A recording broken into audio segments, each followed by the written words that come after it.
Hello boys, babes, and all of you beans in between. What is up and welcome back to yet another All the Blocks episodes. If you are new here, we're going to cover a quick couple of rules before we get into the big thing. Number 1, there are only 3 to 5 blocks in the initial block palette, and 2, one of those blocks must have stair slab variant. How do I get these pallets?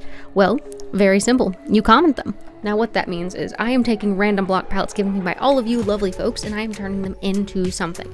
It's quite simple in all honesty. Now, let's cover what we're doing with that block palette this time. This time I was gifted a lovely palette of pale oak, smooth stone, deep slate brick, and blue terracotta, what was it? Clay. I was also given clay. Now these are all very cool blocks, and let's see what I can do with them.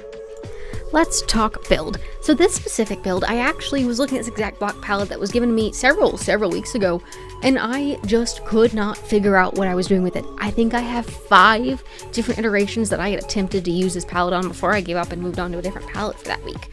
And finally coming back to this, I had opened up my lovely collection of miscellaneous inspo images that I have been collecting over the years and saw something that fit. And I had been talking with my lovely friend Ferks, who had been like, well, it looks like a monochrome palette. And that's when I realized I was overcomplicating this. I was so focused on using the colors as like specific coloration and shading of specific stones.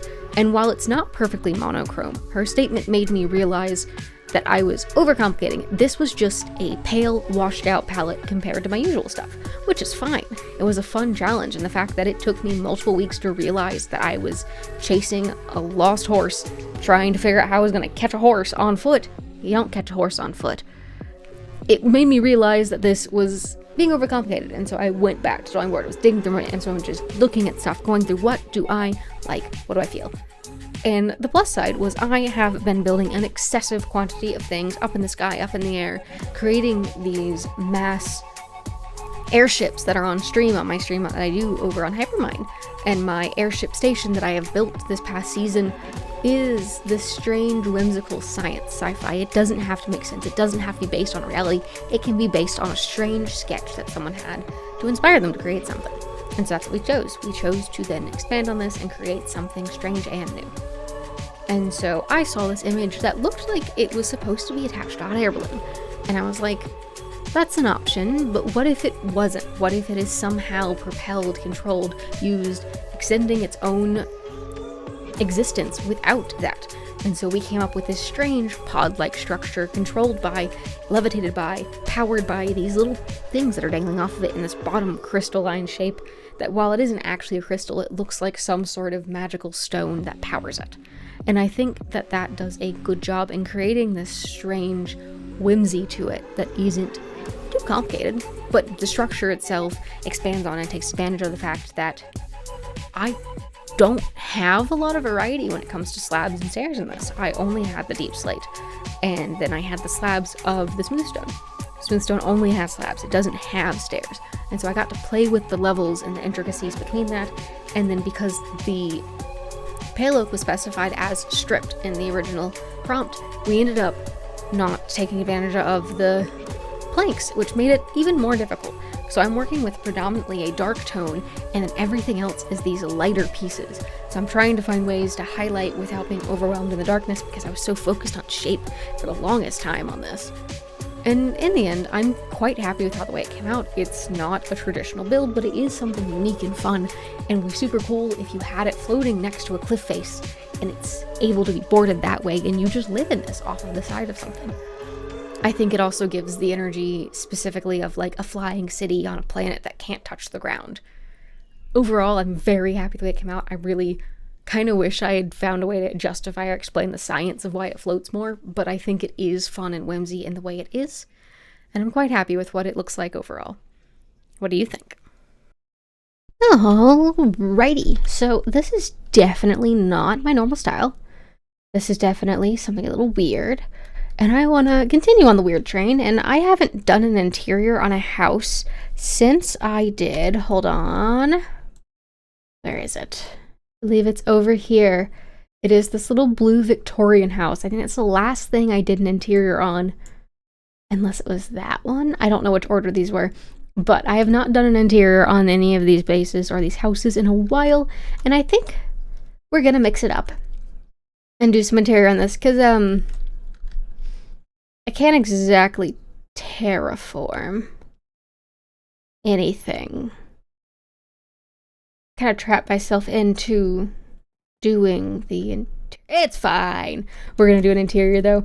I will be breaking my color palette at this point because I do kind of need some like non-deep slate slabs.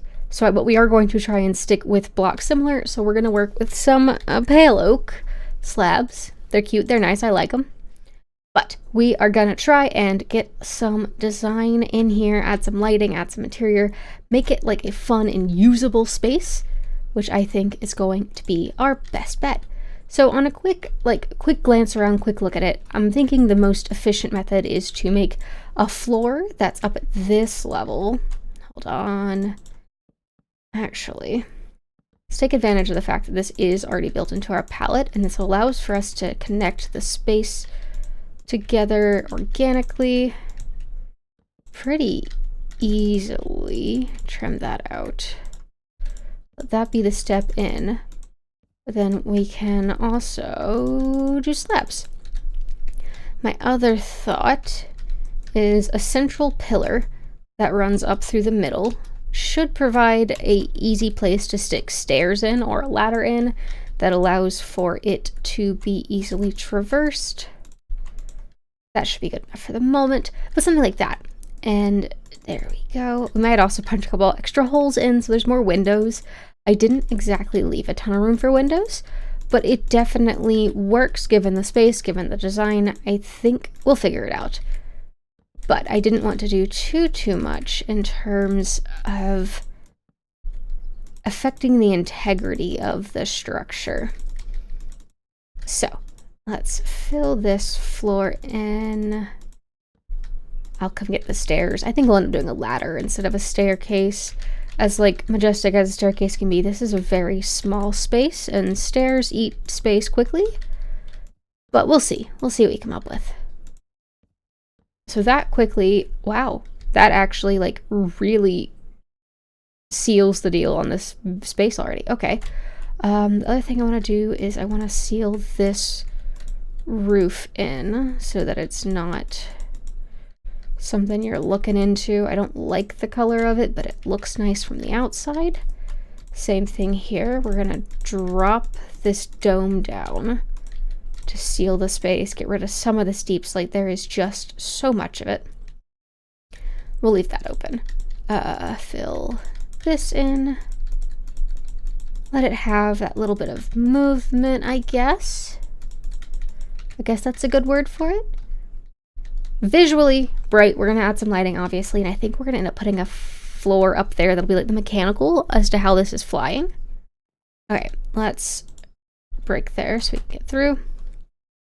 My thought in here is that the floor will just come off of this point, and we'll come through in a second and figure out some design.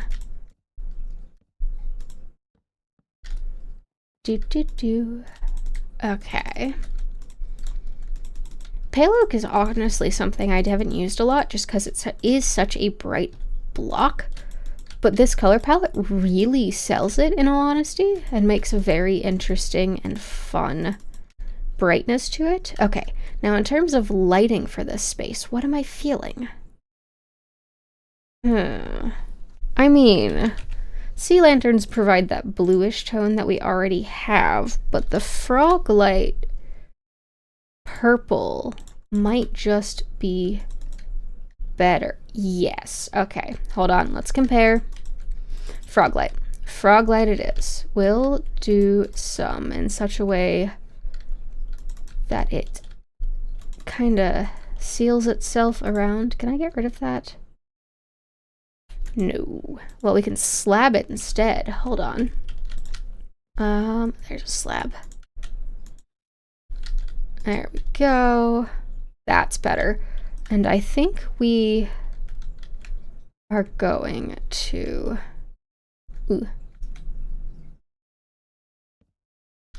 do that and then have this filled in so it's at least interiorly a similar structure. That feels like some sort of shrine or decorative point that we can come back to. What else can we do on the interior here that we're missing? These trapdoors, I feel like, can be very useful. Potentially. I want them to... Hold on, I'll put that back. Something like this. Seals this space, but makes it feel open, I think. I could be crazy. If we do the same thing here, trim it in, trim it in.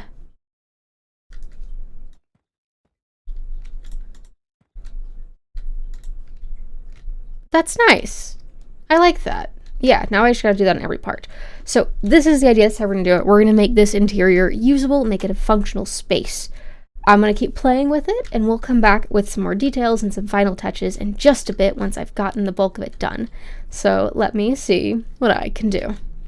Alrighty. So I have done some small things here and there. It's nothing too crazy, definitely. Obviously, more can be done. But what is he doing down there? Hold.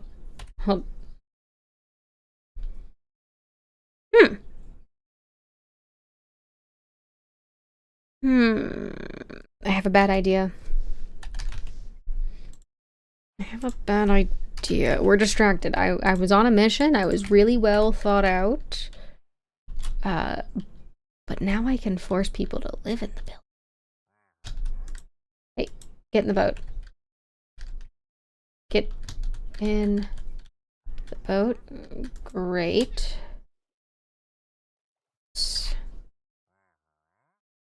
This is perfection. Hello?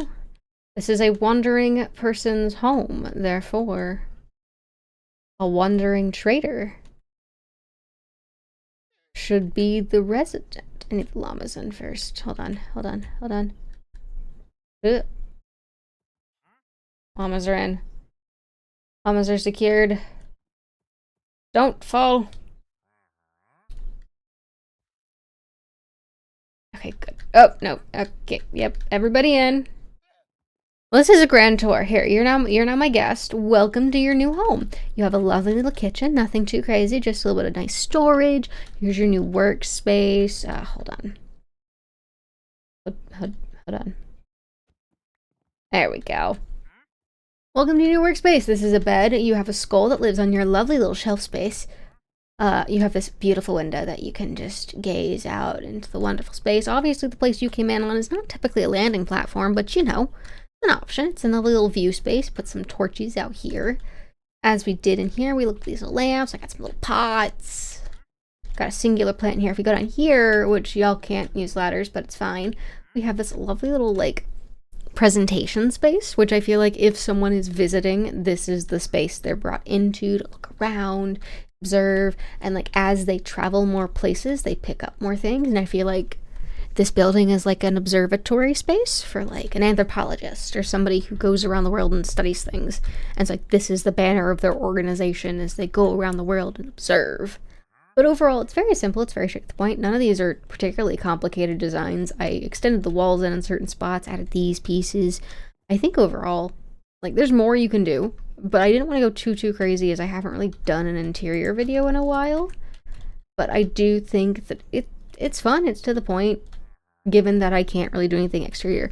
Now, up here, I had a bit of a bypass with myself. I didn't know what to do up here.